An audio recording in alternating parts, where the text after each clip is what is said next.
시작하겠습니다.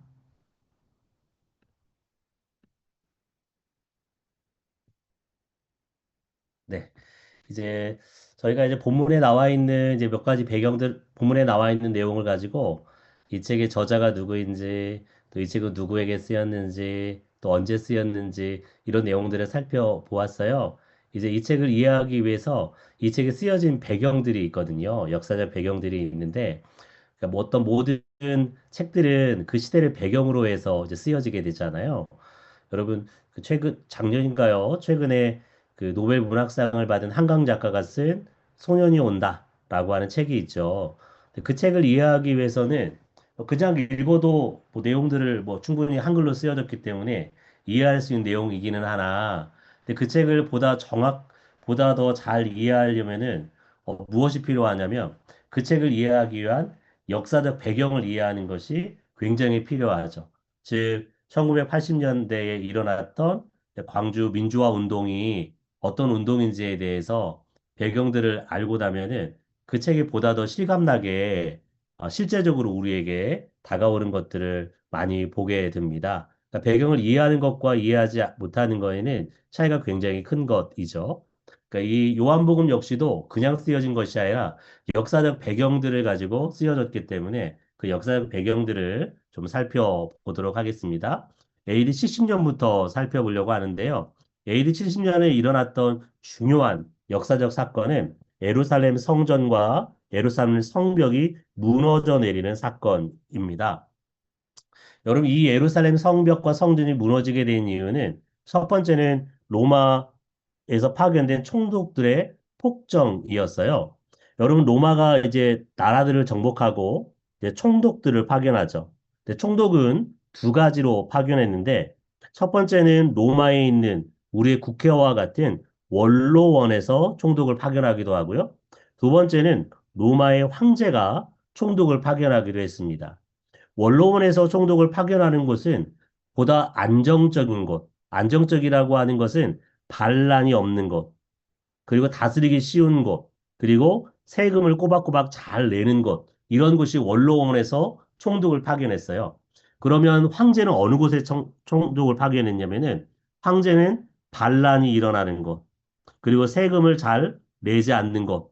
바로 이것들에 황제가 총독을 파견했는데 유대라고 하는 나라는 누가 총독을 파견했냐면 황제가 총독을 파견했습니다. 무슨 말이냐면 유대라고 하는 지역은 그만큼 로마에 대해서 반란을 일으키고 세금을 잘 내지 않는, 즉 통치하기 굉장히 어려운 지역이었다라는 것이에요. 그러다 보니까 아마 로마 황제가 파견한 총독들이 이 민족적인 성향도 있기도 하지만 총독들의 기본적인 성향과 함께 더불어서 이들이 유대인들을 통치할 때 폭정을 행하게 됩니다. 그래서 재산을 압수하기도 하고요. 때로는 유대인들로부터 많은 뇌물을 받아서 편법적으로 착취를 하는 일들이 보여지게 돼요. 여러분, 총독들의 이런 타락 앞에, 폭정 앞에 당연히 유대인의 제사장들이 무엇해야 되겠습니까? 이 로마의 총독들에 대해서 지적하고 책망하면서 저항을 해야 되잖아요. 근데 유대인 제사장 그룹 역시도 총독과 함께 타락해서 유대민들을 유대민들을 착취하는 일에 앞장서는 사람들이 유대인의 대제사장들과 제사장 그룹들이었어요. 여러분, 정치적으로도 종교적으로도 음, 유대인들은 심각한 어려운 상황 가운데 놓이게 되죠.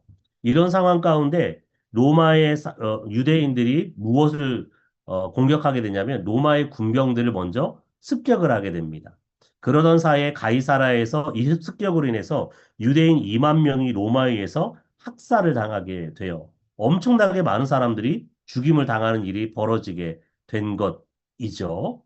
근데 그럼에도 불구하고 이 유대인들의 저항이 멈췄냐? 그렇지 않습니다. 유대인들이 더 극심하게 로마에 저항하는 일들이 벌이게 돼요. 이때부터 본격적으로 유대 혁명이라고 하는 로마의 입장에서는 뭡니까? 반란이 일어나게 되는 것이에요. 이때 이 반란, 혁명을 진압하기 위해서 로마가 시리아에 있는 총독을 군대와 함께 파견했는데 진압하는 것에 실패하게 돼요. 그러면서 로마가 누구를 파견하냐면 애굽 땅 이집트에 있었던 베스파시아는 황제와 그 군대를 약 6만 명을 예루살렘으로 보내서 진압하도록 합니다. 이 예루살렘을 포위해서 6만 명이 포위하는데 몇 년을 포위하게 되냐면 약 3년의 시간 동안을 포위하게 돼요. 그러니까 여러분 이스라엘이 예루살렘이 포위되어서 3년 동안 옴짝달싹하지 못하는 상황에 놓이는 것이에요. 이때 예루살렘은 이런 상태에 있죠. 저 서쪽에 있는 로마에서는 AD 64년부터 68년 사이에 네로 황제가 무엇하는 거예요? 기독교인들을 박해하고 있는 상황이 있는 거예요. 그러니까 로마에서도 기독교인들을 박해하는 일이 있고요.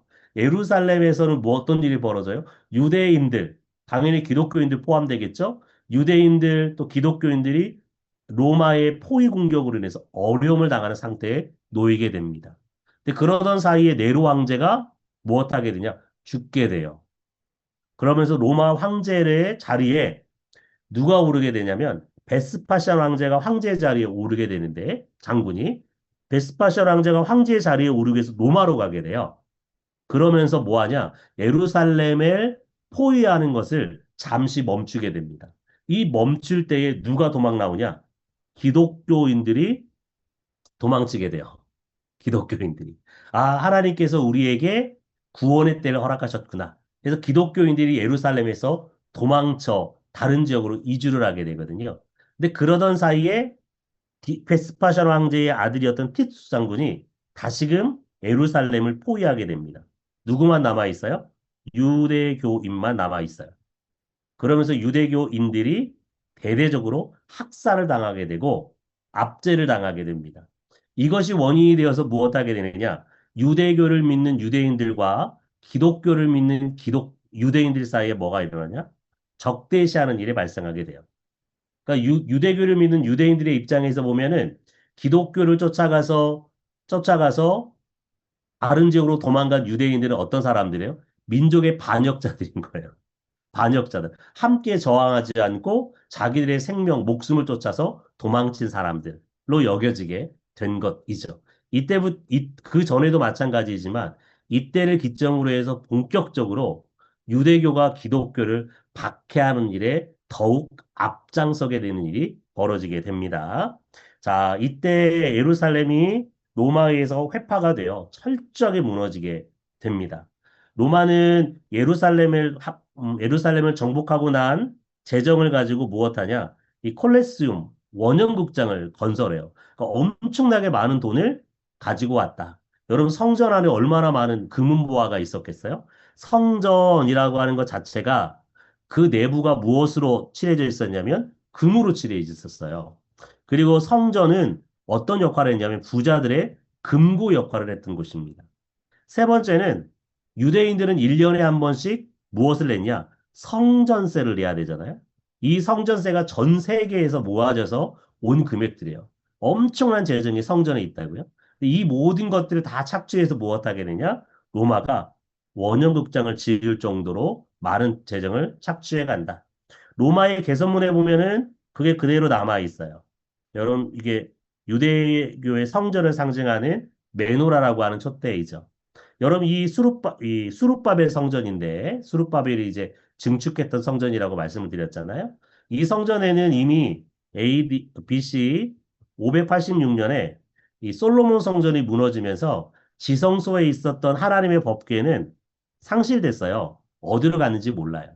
그래서 예루살렘 성전을 상징하는 것이 무엇이냐? 바로 메노라라고 하는 이 촛대입니다. 메노라라고 하는 촛대. 근데 이 촛대가 뭐예요? 지금 로마로 옮겨져 가는 모양을 볼 수 있죠. 그리고 이때의 로마로 약 8천 명의 이상이, 약 1만 명 가까이 되는 사람들이 또 포로로 잡혀가게 되는 일이 벌어지게 돼요. 콜로세움 직장을 지었고요. 로마의 병사들이 이 시리아라고 하는 지역에 가서 아마도 이집트에서도 군사들이 오고 시리아라고 하는 곳에서 군사들이 와서 예루살렘을 포위 공격했던 것 같아요. 시리아에서 온 군인들이 이 성전에서 또 예루살렘에서 이렇게 가져간 금을 가지고 시리아라고 하는 곳의 시장에 내어다 팔아서 시리아의 금값이 반토막 나게 돼요. 지금은 금값이 엄청 비싸잖아요. 근데 이 금값이 반토막 날 정도로 엄청나게 많은 금을 어디에서? 예루살렘에서 가지고 왔다는 걸 알 수가 있죠. 예루살렘이 3년 동안 포위되면서 이 요세푸스라는 사람은 약 110만 명이 죽었을 것이다 라고 이야기하는데 학자들은 110만 명이기보다는 현실적으로 약 10만 명의 사람이 예루살렘에서 죽었을 것이다. 여러분, 보통 예루살렘의 사람이 평균 5만 명의 사람들이 머물러 살았거든요.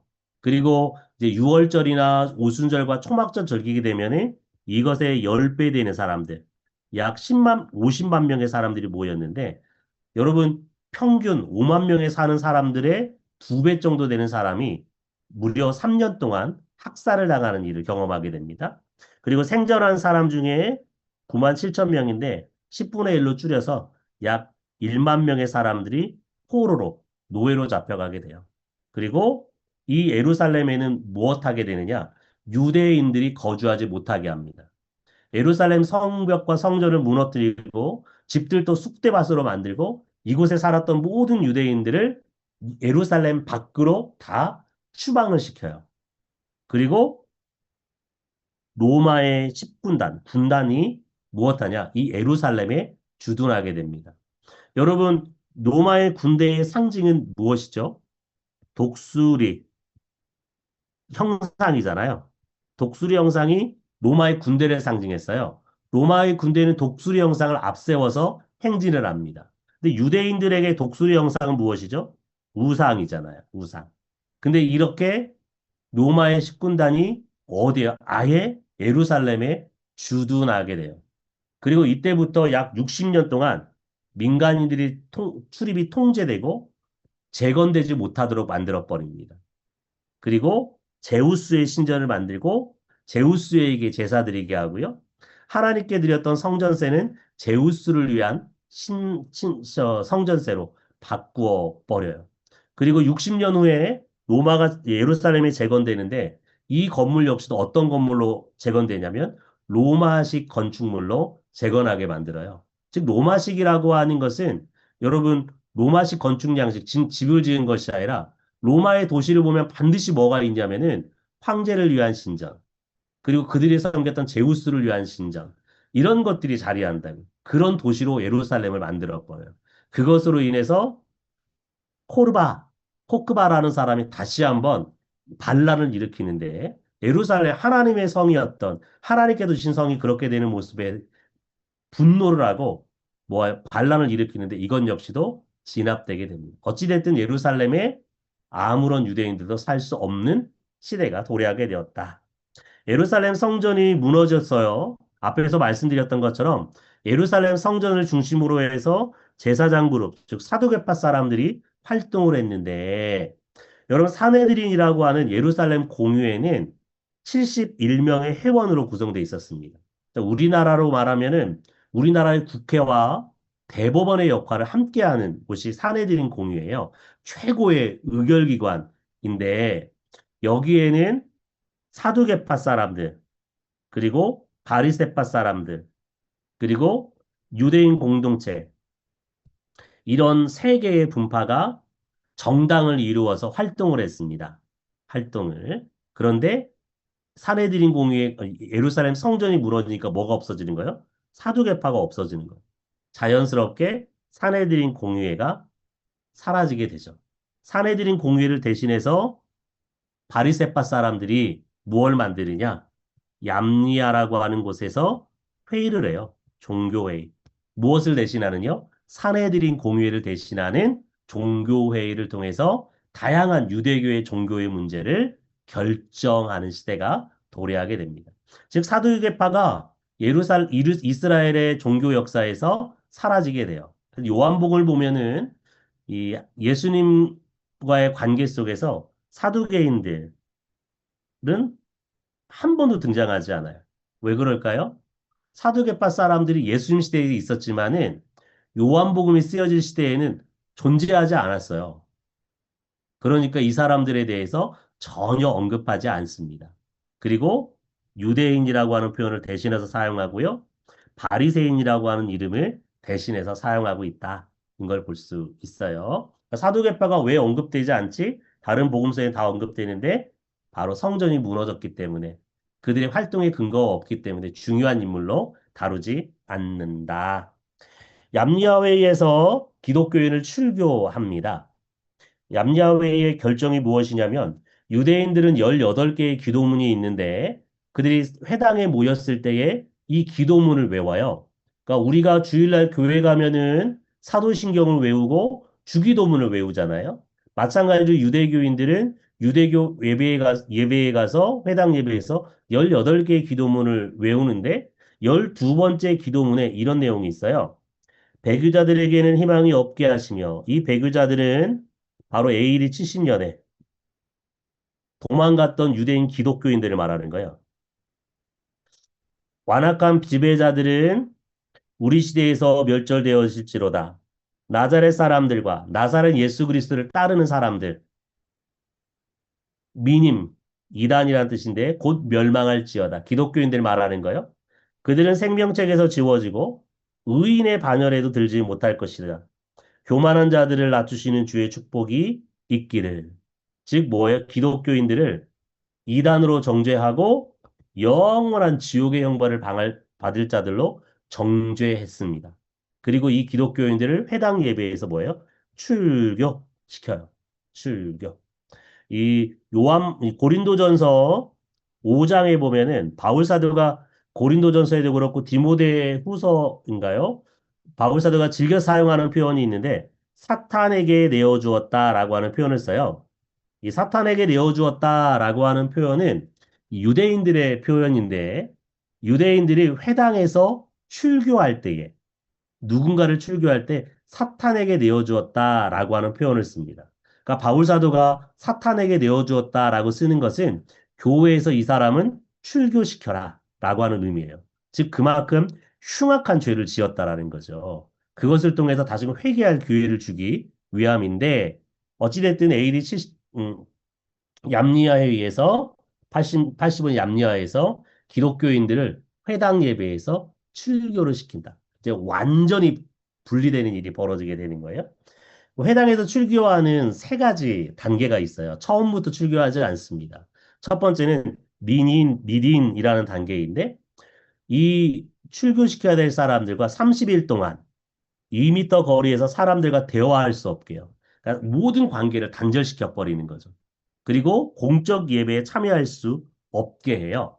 없게 합니다. 그러니까 모든 관계를 단절시키는 거. 왜요? 이 사람이 회개할 수 있는 기회를 제공하는 것입니다. 그러니까 교회 안에서 보면은 이 교회에도 이제 처벌하는 것이 있어요.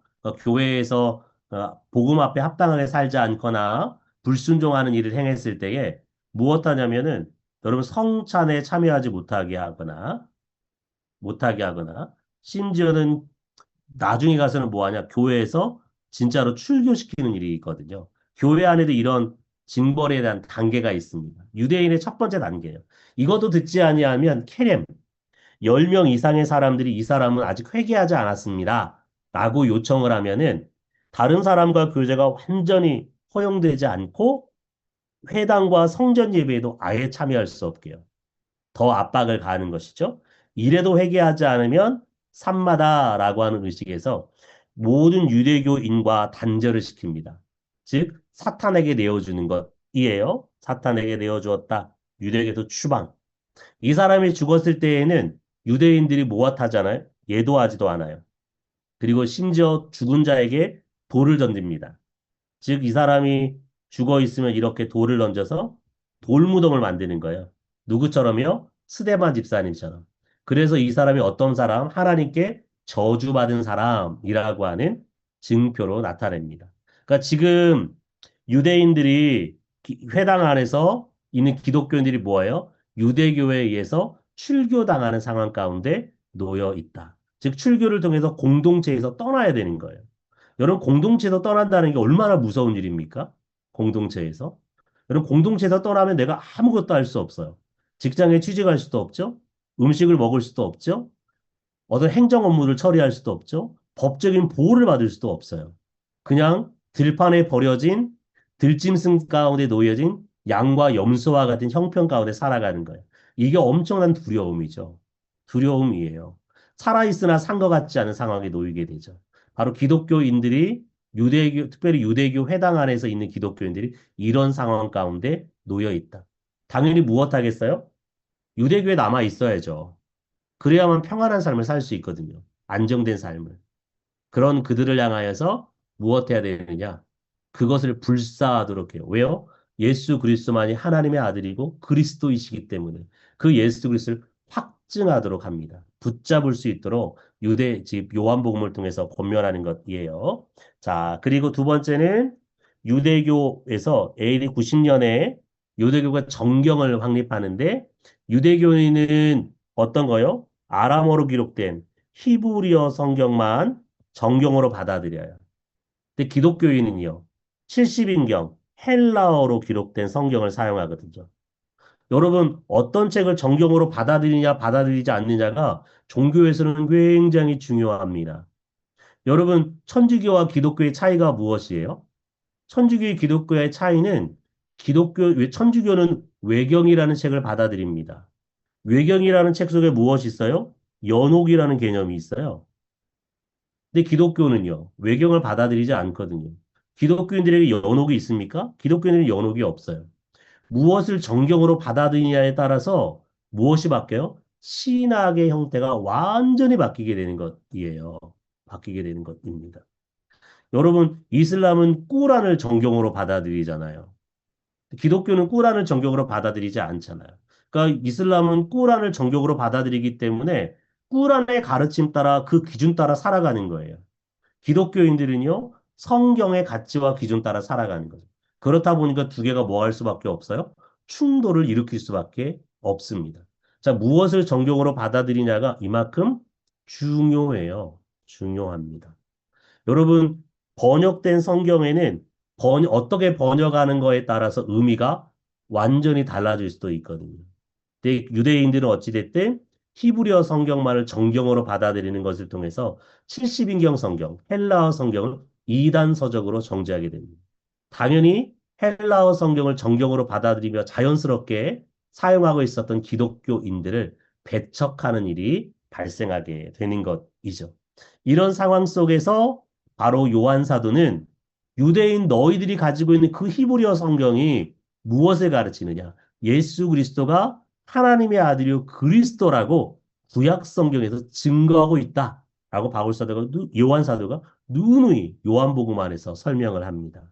설명을 해요.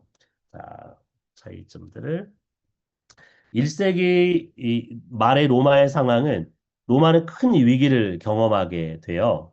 그러니까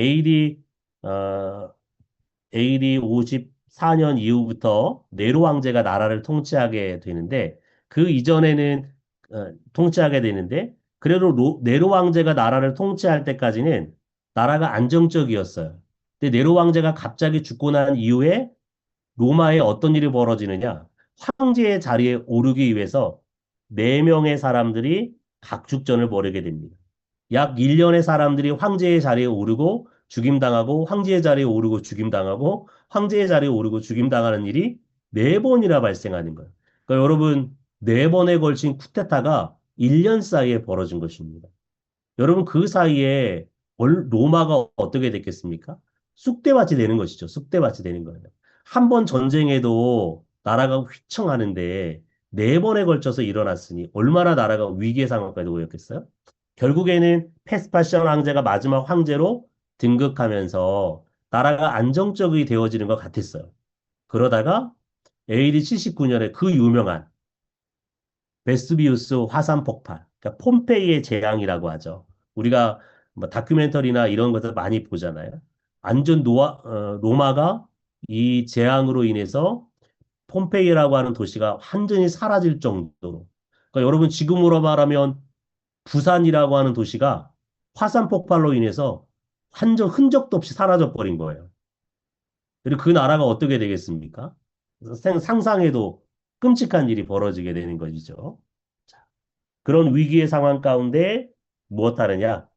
티투스 황제, 도미티안 황제가 즉위해서 나라를 안정적으로 유지해 갔습니다. 중요한 건 무엇이냐? 바로 나라가 어때요? 네 명의 황제들이 서로 각축전을 벌이는 죽고 죽이는 상황 속에서 AD 79년에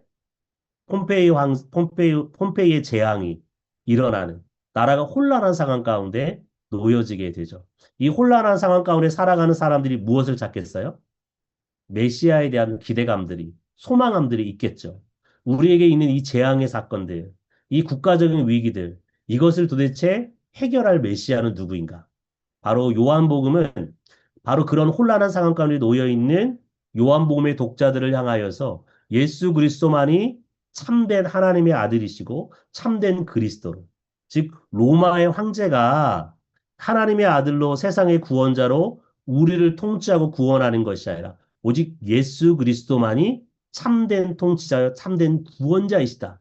그 예수 그리스도를 믿기만 하면 우리가 무엇을 얻는다? 생명을 얻는다. 라고 기록을 합니다.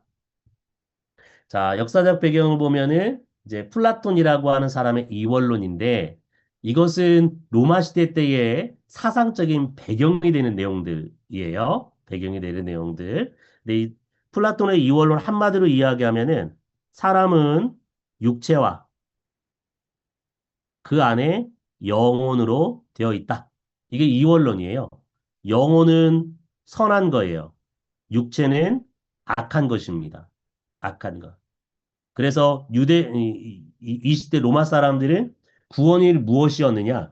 영혼만 구원 온다고 생각했어요. 그리고 육체는요, 악한 것이기 때문에 구원 얻지 못한다라고 생각을 합니다. 그런데 고린도전서 15장에 가면은 부활에 관한 문제를 다루거든요. 고린도 교회 가운데 어떤 문제가 발생하게 되냐면, 아니, 영혼이 구원 얻는 것은 그래, 오케이. 근데 바울 사도가 가르친 구원은 영혼만 구원 얻는 것이 아니라 영혼과 육체가 마지막 순간에 함께 구원 얻는 것이거든요. 이들에게는 뭐냐? 끔찍한 일이에요. 왜요? 육체는 악한 것인데 그 육체와 영혼이 하나를 이룬다? 있을 수 없는 일입니다.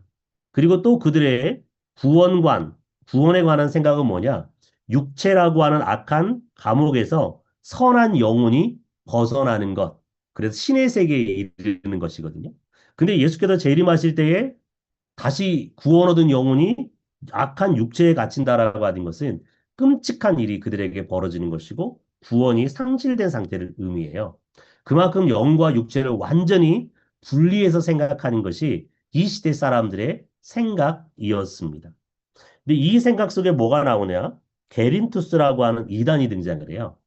게린투스라고 하는 사람은 AD 85년경에 예배소, 즉 요한 사도가 사역했던 지역에서 활동을 하게 됩니다. 요한 사도가 목욕탕에 있다가 게린투스가 들어오는 모습을 보고 목욕탕 밖으로 나가서 사람들을 향해서 소리쳤다고 하죠. 여러분, 이곳에는 악한 게린투스가 살고 있습니다. 하나님께서 이곳을 심판하셔서 다 죽여버릴 것입니다. 라고 외칠 정도로 그런 교회 전승이 있어요. 그렇을 정도로 게린투스는 요한 사도와 굉장히 다른 사상을, 교리를 주장을 했어요. 게린투스가 주장한 바는 뭐냐면은 요셉과 마리아 사이에서 누가 태어났냐면 인간 예수가 태어났어요. 인간 예수가. 인간 예수가 선한 삶을 살 때에 세례 요한으로부터 세례를 받는데 세례를 받을 때 뭐가 임했냐? 그리스도의 영이 임했다. 라고 이야기해요. 그리고 이 그리스도의 영을 받은 예수가 사람들에게 돌아다니면서 구원 얻는 지혜, 구원 얻는 지식, 비밀을 증거했다. 이 구원 얻는 지혜, 지식, 비밀을 알면 사람들이 무엇 얻는다고 생각했냐면 구원을 얻는다, 생명을 얻는다, 영생을 얻는다라고 주장을 했어요. 그러니까 지금으로 말하면 뭐하냐? 신천지예요, 신천지. 여러분 신천지가 뭘 주장하죠? 비밀을 알아야 된다, 깨달아야 된다라고 주장을 하잖아요. 그러니까 신천지가 새롭게 등장한 이단이 아닙니다. 원래부터 요한사도 시대부터 있었던 이단이에요. 2000년 동안 울고 먹고 있는 거죠. 한국에서 이상하게 활개를 치고 있는데 어찌됐든. 근데 그러다가 예수께서 뭐 하시냐? 십자가 못 박혀 죽을 때에 그리스도의 영이 뭐 하냐? 예수를 떠났다라는 거예요. 그리고 누가 고통당했냐? 인간 예수가 그의 잘못으로 인해서 십자가에 못 박혀 죽었다. 죽었다. 이 말은 무슨 말이냐면 우리는 예수가 무엇했다고 믿죠? 성육신하신 예수 그리스도를 믿잖아요. 근데 게린투스파는 뭘 믿지 못하냐? 하나님께서 신이 악한 육체를 입고 이 땅에 올 수 없다라고 생각하는 거예요. 육체는 악하기 때문에. 이 게린투스 이단이 등장합니다. 성육신을 부인하는. 그래서 1장에 보면은 예수님께서 뭐예요? 어떤 모습이라고 하냐면 하나님께서 우리 가운데 거하시니 은혜와 진리가 충만하신 분이시다. 라고 설명해요. 즉, 성육신하신 예수 그리스도가 은혜와 진리가 충만하신 설명하겠지만 하나님이시다라고 명확하게 설명을 합니다. 하나님의 아들이라. 그 이유가 뭐냐? 예수가 성육신하신 분이라는 것을 명확하게 증거하는데 바로 게린투스 이단이 그것을 주장했기 때문에 성육신을 부인했기 때문이에요. 가연설도 마찬가지입니다. 예수가 이 땅에서 구원하는 지혜, 지식, 비밀을 전했는데 어떤 모양으로요? 육체가 없는 영으로 전했다라고 생각을 해요. 영으로. 그러니까 우리로 지금으로 이야기하면 홀로그램 같은 거 있잖아요. 영상 같은 거. 근데 그런 모습으로 예수께서 임하셔서 전했다. 가연설 사람들도 뭘 믿지 못하냐? 예수께서 성육신 하셨다라고 하는 것을 믿지를 못하는 것이에요. 그 이유가 어디에 있습니까? 플라톤의 이원론을 배경으로 하고 있는 생각 속에서 바로 그러한 일들이 벌어지게 되죠. 여러분, 우리 말 중에 지성이면 감천이다 라고 하는 말이 있죠. 우리가 열심히 지성을 들이면은 하늘도 감동한다라는 의미잖아요. 그래서 무엇하죠? 공양미 상백석을 드려야 되고요. 또 108배를 해야 되고요. 1000배를 해야 되는 것이 불교 문화권에서 갖는 하늘을 감동시키는 방법이죠. 그러니까 우리가 자칫 잘못하면 이런 배경 속에서 자란 우리 어른들이, 우리 하나님의 사람들이 이럴 수 있어요. 하나님을 감동시키기 위해서 무엇합니까? 막 천일 작전 기도하죠. 천일 작전 기도해요. 막 금식 기도하죠. 제가 그걸 잘못됐다고 말하는 것이 아니라 나의 어떤 욕망을 이루기 위해서 무엇하는 거예요? 하나님을 협박하는 태도로 취할 수 있죠. 근데 이런 배경들이 어디서 나오는 것입니까? 과거 우리 불교의 문화권 안에서 영향받은 것들이 굉장히 많거든요. 마찬가지로 게린투스파 가연설, 이 이단들은 어디예요? 플라톤의 이원론에 영향을 받아서 이런 내용을 주장했다. 그러니까 요한 사도는 바로 이러한 예수님의 성육신을 부인하는 자들을 반박하기 위해서, 대적하기 위해서 요한복음, 요한일서, 이서, 삼서, 또 많게는 요한 계시록까지 기록하고 있습니다. 기록합니다. 자, 복음서 음, 공관복음과 요한복음의 차이점이 있어요. 이제 공관복음은 마태복음, 마가복음, 누가복음을 이야기하는데요. 근데 과거에 공관복음이라고 하는 말을 썼어요. 공통적인 관점으로 기록된 책이라고 하는 의미이거든요. 그래서 마태, 마가, 누가는 공통적인 예수님에 대해서 기록을 한다라고 이야기를 했는데 최근에는 공관복음이라는 말을 사용하지 않습니다. 왜 사용하지 않냐면은 앞에서 제가 첫 시간에 설명드렸던 것처럼 마태, 마가, 누가가 각자 쓰여진 배경이 다르고 그리고 대상이 다르고 쓰여진 인물이 다르기 때문에 강조점이 다르기 때문에 절대 공통적인 관점으로 기록하지 않는다. 각 내용이 비슷하기는 하나 각자의 배경 따라서 대상에 따라서 다른 각도에서 시각으로 기록한다라고 이야기하는데 어찌됐든 공관복음 이 세 권의 책은 갈릴리를 중심으로 한 예수님의 사역을 기록을 해요. 그리고 다윗의 후손이시고 인자하신 예수님. 그리고 6월절이 한 번 기록합니다. 6월절. 그러니까 공관복음으로 생각하면 예수님이 몇 년 공생의 생활한 거냐면 1년 공생의 생활한 거예요. 공관복음으로 보면. 왜 6월절이 한 번만 나오기 때문에. 그리고 시간은 유대적인 시간을 사용해요. 그러니까 유대적인 시간이라고 하는 것은 해가 뜨면 1시인 거예요. 해가 뜨면. 해가 뜨면 1시. 6시인 거지, 6시. 6시가 1시예요. 근데 로마 시간으로 따지면 지금으로 말하면 6시가 몇 시냐? 0시예요, 0시. 0시. 자, 요한복음은 유대와 예루살렘 중심으로 예수님의 사역이 기록이 됩니다. 아마도 요한 사도가 이렇게 기록한 것을 보면은 공간복음에 기록되어져 있는 내용을 보충하고 싶은 내용, 마음도 컸던 것 같아요. 보충하고 싶은. 이미 공관복음에는 갈릴리에서 예수님의 사역을 기록하기 때문에 요한 사도는 공관복음이 없는 예루살렘과 유대를 중심으로 한 예수님의 사역에 더 포커스를 맞추는 것 같고요. 하나님의 아들로서 예수님을 설명을 합니다. 즉 다윗의 후손 인자이신 예수님, 즉 인간적인 모습을 강조했다면은 하나님이신 예수님의 모습을 설명하고 있는 것이 요한복음이에요. 요한복음은 6월절을 3, 4회 정도 언급합니다. 3, 4회라고 이야기하는 것은 왜 3회면 3회지 왜 3, 4회라고 이야기하냐? 5장에 등장하는 이 명절이 어떤 명절인지 몰라요. 6월절이다, 오순절이다, 초막절이다 다양한 의견들이 있거든요. 근데 그것에 따라서 3, 4회. 그래서 예수님의 공생애를 3년으로 계산하는 이유가 요한복음 때문에 그렇습니다. 요한복음이 없었다면 아마도 예수님의 공생애를 1년이라고 했을 거예요. 1년. 왜요? 공관복음의 6월절에 한 번 등장하니. 로마 시간을 따르고 있다. 이런 공관복음과 요한복음의 차이점이 있습니다. 기록의 내용들을 보면은 공통으로 기록하는 내용들이 있어요. 아마도 굉장히 공통적으로 강조해야 될 필요가 있었던 것 같아요. 특별히 세례 요한에 대해서 기록을 합니다. 이런 모든 공간 복음서들이 세례 요한을 기록하는데 도대체 왜 세례 요한을 기록을 할까? 세례 요한을 왜 기록할까? 이유는 구약 성경 때문에 그렇습니다. 구약 성경 이사야서 40장을 비롯한 많은 성경들 또 말라기서도 그렇죠. 말라기서 3장과 4장의 기록에 의하면 그리스도 메시아가 임하기 전에 반드시 그 길을 예비하는 자, 준비하는 자가 나와요. 준비하는 자가 등장을 해야 돼요. 그리고 난 다음에 누가 등장하냐? 메시아, 그리스도가 등장하는 것이 구약의 법칙이에요, 법칙. 법칙. 근데 그 법칙 따라서 무엇하는 거냐? 모든 공간복음은 예수 그리스도가 우리를 구원하기 위한 메시아 그리스도라고 하는 것을 설명하기 위해서 하나의 샘플로 누구를 설명하냐? 세례 요한을 반드시 기록해요. 세례 요한이 어떤 사람으로요? 메시아와 그리스도를 예비하는 자, 준비하는 자로.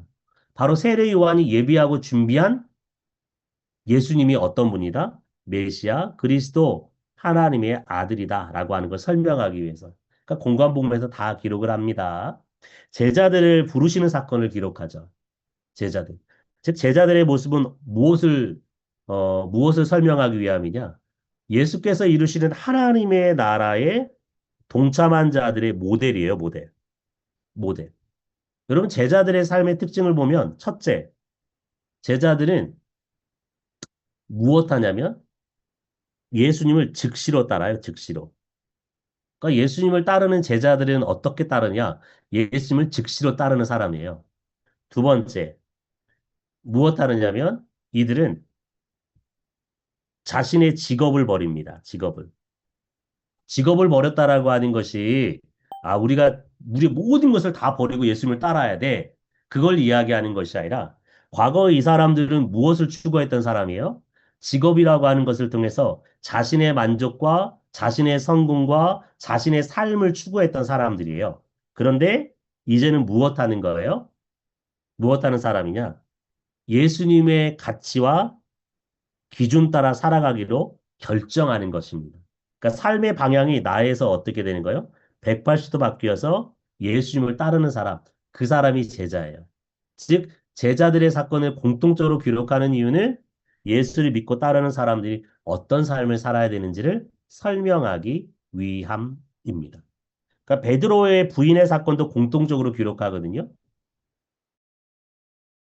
베드로의 부인 사건을 왜 공통적으로 기록할까요? 베드로는 예수를 믿는 사람의 대표죠, 대표. 근데 이 베드로가 무엇해요? 예수를 부인해요.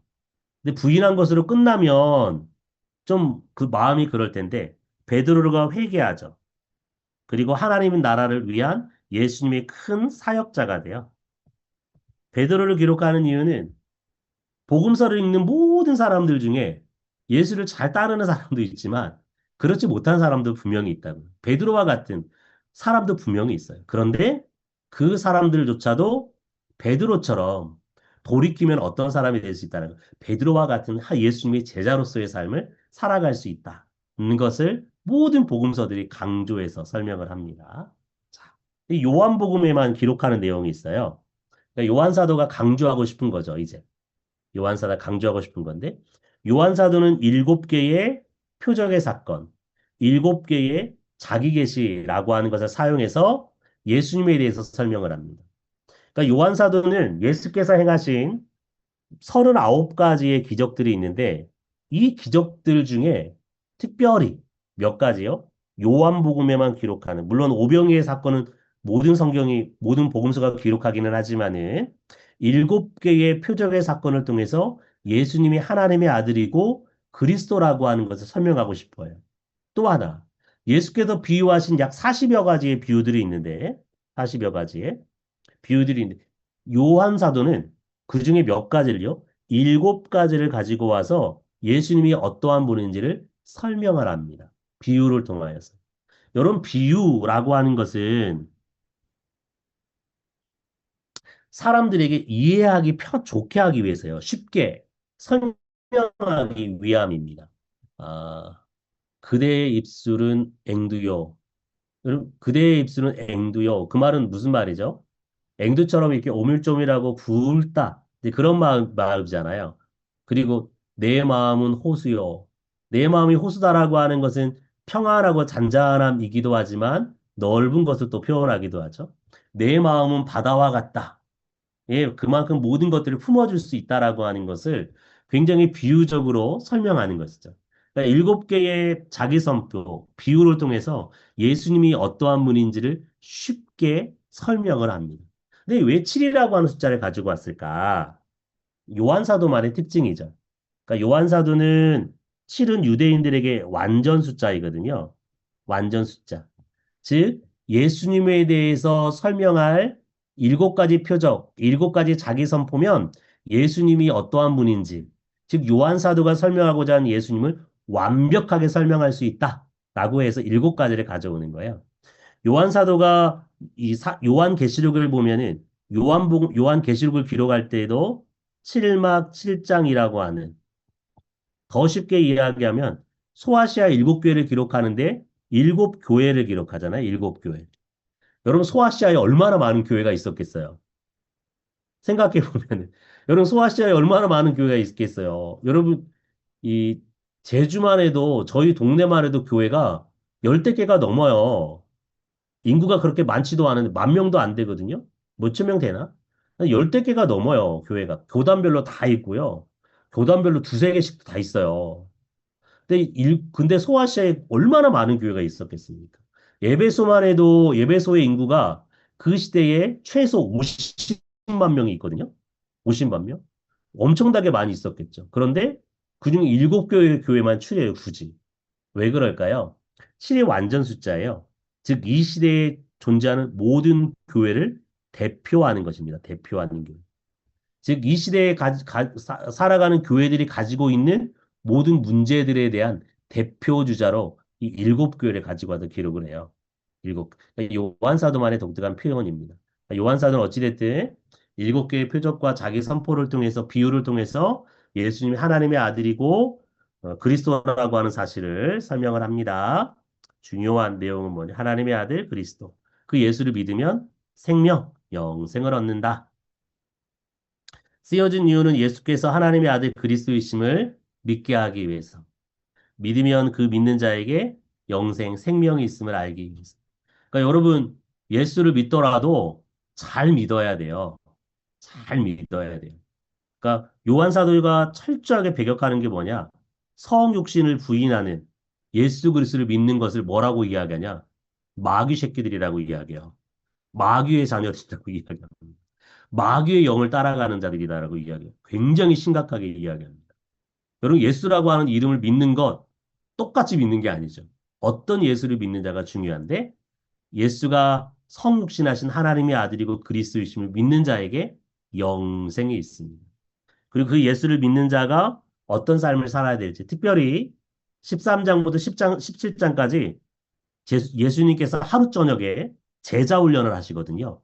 마지막 성만찬을 하시면서 이 제자 훈련을 하시면서 예수를 믿는 자가 어떤 삶을 살아야 될지를 가르치십니다. 또 베드로를 부르시는 자들 장면을 통하여서 예수님의 제자가 어떤 삶을 살아야 될지도 설명을 하세요.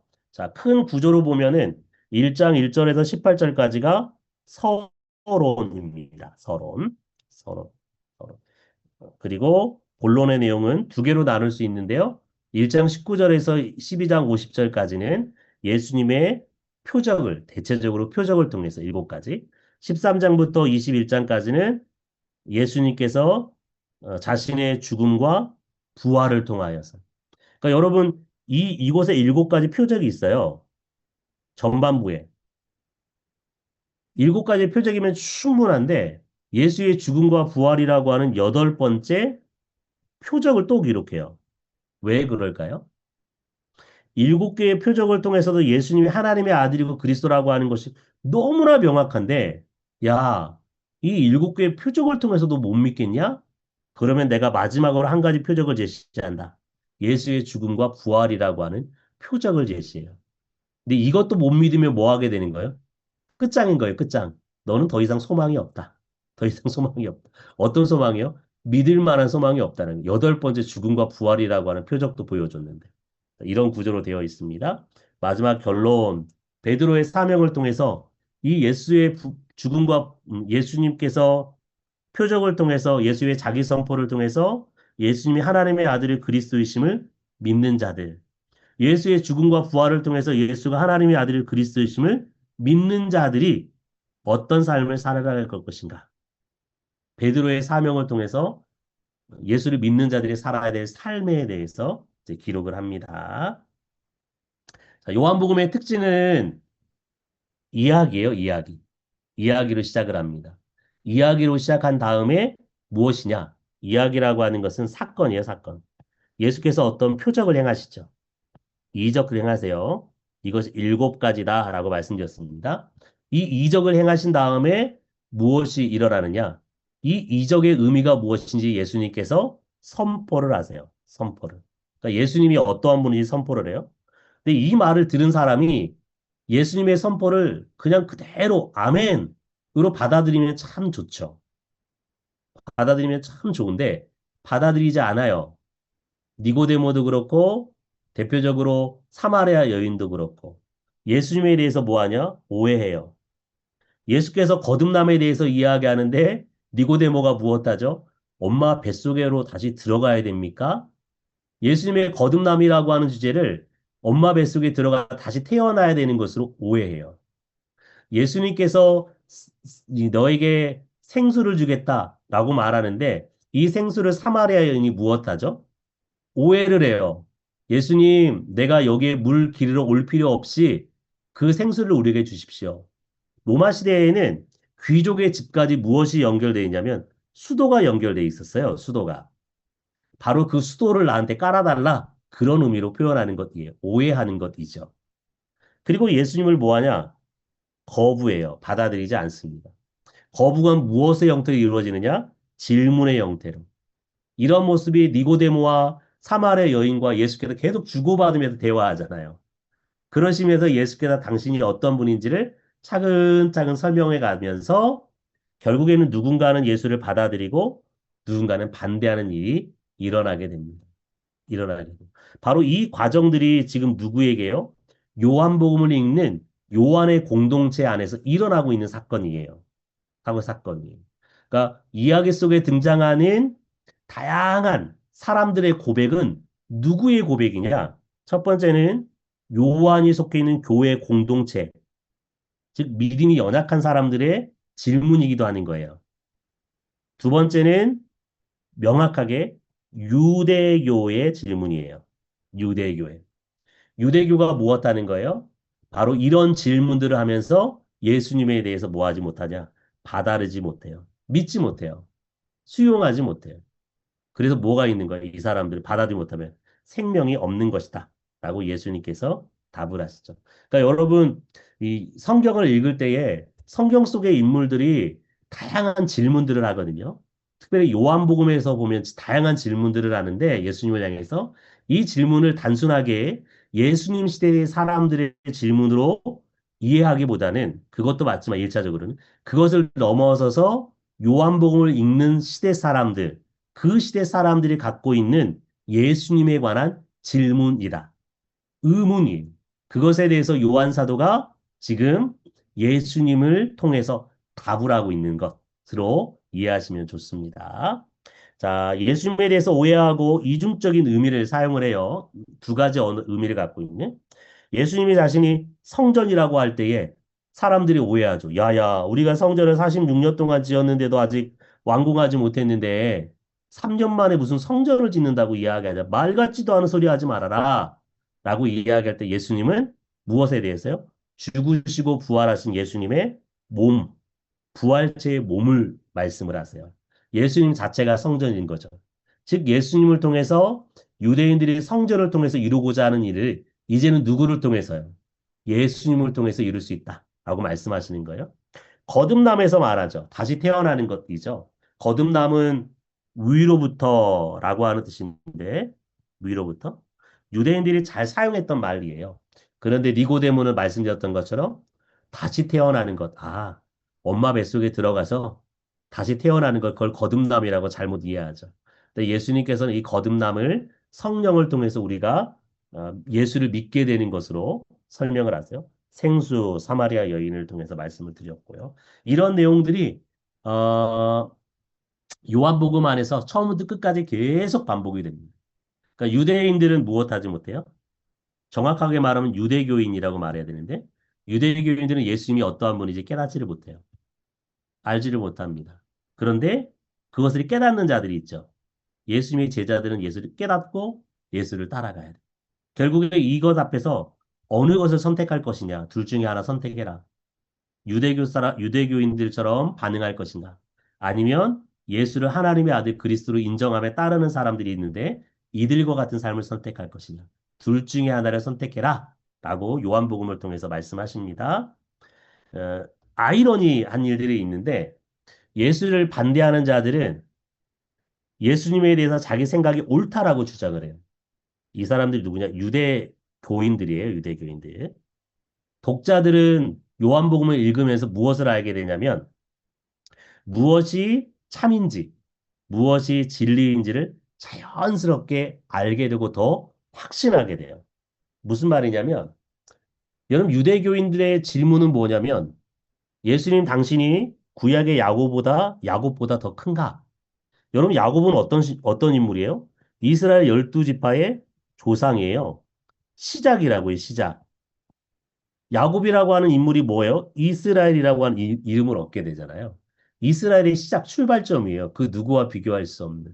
그래서 앞에서 말씀드렸던 것처럼 유대교 또 온 세상을 지탱하는 아브라함과 이삭과 야곱 이 3인 중에 하나라고요. 하나님을 이야기할 때도 아브라함의 하나님, 이삭의 하나님, 야곱의 하나님이라고 말할 정도로 유대인들에게는 탁월한 인물이에요. 비교할 수 없는. 근데 우리가 무엇을 알게 되죠? 유대인들은 그렇게 생각하고 있는데 우리가 요한복음 4장을 읽어 내려가면 내려갈수록 무엇을 알게 되냐면 야곱이라고 하는 인물보다 예수님이 더 큰 분이라는 사실을 알게 돼요. 야곱은 무엇을 주죠? 우물을 줬을 뿐이에요. 다시 목마르는 가람을 해결할 수 없는. 근데 예수님은 그것과 비교할 수 없는 영원히 가라지 않는 생명수를 주시는 분이라고 하는 것을 우리가 본문을 읽어 내려가면서 깨닫게 된다. 이것이에요. 성경에 이르기를 그리스도는 다윗의 씨로 다윗이 살던 촌 베들레헴에서 나오리라 하지 아니하였느냐. 여러분 유대인들은 야 메시아는 베들레헴 유대에서 나온다 라고 주장하면서 예수님이 어디에 살아요? 갈릴리 나사렛 사람이잖아요. 이름부터가 나사렛 출신, 나사렛 사람이라는 이름이라고요. 근데 이 사람 유대인들은 뭘 주장해요? 메시아는 베들레헴에서 나오는데 예수는 나사렛 사람이기 때문에 예수가 뭐가 될 수 없어요? 하나님의 아들 그리스도 메시아가 될 수 없다고 주장을 하는 거라고요.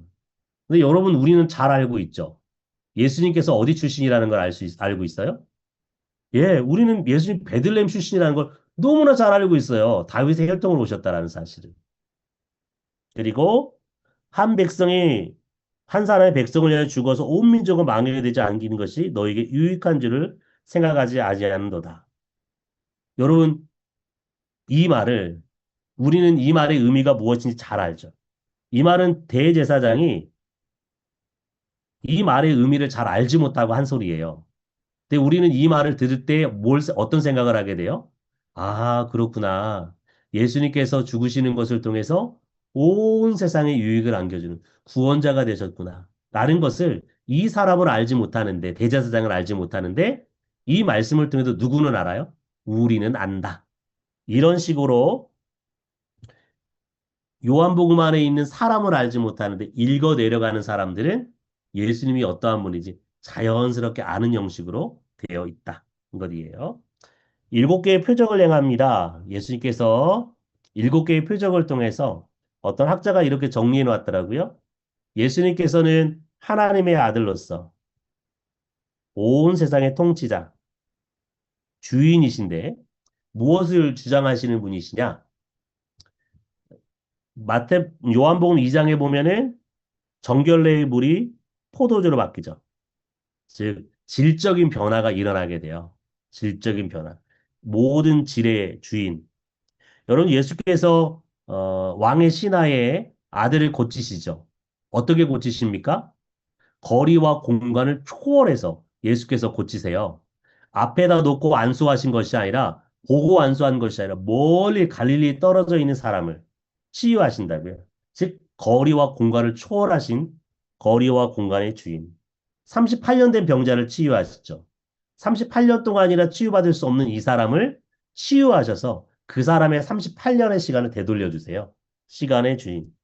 예수께서는 보리떡 5개와 물고기 2마리로 5천 명 이상, 남자만 5천 명을 먹이시죠. 즉, 예수께서 마음대로 양을 주관하시는 분이세요. 예수님 물 위를 걷죠. 사람이 물 위를 걷는 것은 불가능하죠. 그 자연 법칙을 주관하시는 분. 소경이 눈을 뜨게 되죠. 소경이 무엇해요? 소경이 보면서 이 사람이 죄를 지어서 그렇습니까? 부모가 죄를 지어서 그렇습니까? 무엇이에요? 사람은 자신의 죄에 따라서 운명이 결정되어 있다라고 생각하는 거죠. 즉, 죄를 지으면 이 사람은 뭐 하게 되는 거예요? 당연히 하나님께 처벌을 받아요. 이 사람이 눈을 앞을 보지 못하게 된 이유는 왜 그러냐? 반드시 그가 죄를 지었든지 부모가 죄를 지었든지 죄가 있기 때문에 즉 인과 응보 죄를 지었기 때문에 뭐요? 처벌을 받을 운명이라고 말하는 것이에요. 말하는 것. 여러분 이거는 이 욥기의 주제이기도 한데 여러분 욥이 고난을 당할 때에 욥의 친구들이 이야기하는 것 딱 한마디로 정리하면 네가 고난받는 이유는 네가 죄가 있기 때문이다. 그러니까 죄를 지으면 당연히 고난을 받는다. 인과응보. 이것이 이 사람들의 생각이라고요. 소경을 앞에다 두고도 동일한 생각을 해요. 근데 예수님은 그 사람이 무엇이요? 이 사람의 죄 때문이 아니고 무엇이요? 하나님의 영광을 드러내기 위함이다. 자, 사람들은 운명이 정해져 있다고 생각하는데 그 운명을 예수님께서 뭐 하세요? 바꿔버리세요. 운명의 주인. 나사로를 살리시죠. 나흘이나 된. 그래도 누구나 죽었다라고 인정할 수밖에 없는 그 나사로를 예수님께서 살려내세요. 사망, 즉 생명의 주인이신 예수님을 설명한다. 즉 이 세상에 존재하는 모든 것들의 주관자, 주인이 누구시냐? 예수님이시다. 인 것을 일곱 개 표적을 통해 설명한다. 재미있는 설명이었어요. 믿음이라고 하는 표현이 98번 사용됩니다. 여러분, 과연 믿음이 뭘까? 요한 사도는 믿음을 뭐라고 이야기하냐면은 아들을 믿는 자에게는 무엇이 있어요? 영생이 있대요. 아들을 순종하지 아니하는 자에게는 영생을 보지 못하였다. 즉 믿음이라고 하는 것을 무엇과 같은 선상에 놓냐면 순종이라고 하는 것과 같은 선상에 놓아요. 같은 선상에. 즉 믿음은 무엇이냐? 순종이에요. 순종. 순종. 영생은 곧 유일하신 참 하나님과 그의 아들 예수 아는 것. 즉 영생을 어떻게 얻을 수 있어요? 아는 것을 통해서 얻을 수 있어요. 즉 아는 것이 무엇이냐? 믿음이에요. 믿는 자에게 영생이 있죠? 영생을 아는 자에게 아는 것이에요. 그러니까 믿음과 아는 것은 똑같아요. 영접하는 자, 곧 그를 믿는 자들에게는 영접하는 것과 믿는 것을 동일한 선상에 놓고 있죠. 즉, 영접과 믿음이 같아요. 무슨 말이냐? 믿음은 아는 것이고 아는 것은 영접하는 것이고 영접하는 것은 순종하는 것이에요. 그러니까 요한 사도가 지금 설명하는 믿음의 개념입니다. 즉 믿음이라고 하는 것은 무엇이냐? 공중에 떠 있는 어떤 허황된 것이 아니에요. 아무런 형상이 없는 것이 아니라고. 성경에서 말하는 믿음은 무엇이냐? 아는 것이에요. 그리고 아는 예수 그리스도를 나의 것으로 받아들이는 거예요. 그리고 그 예수 그리스도에게 순종하는 것입니다.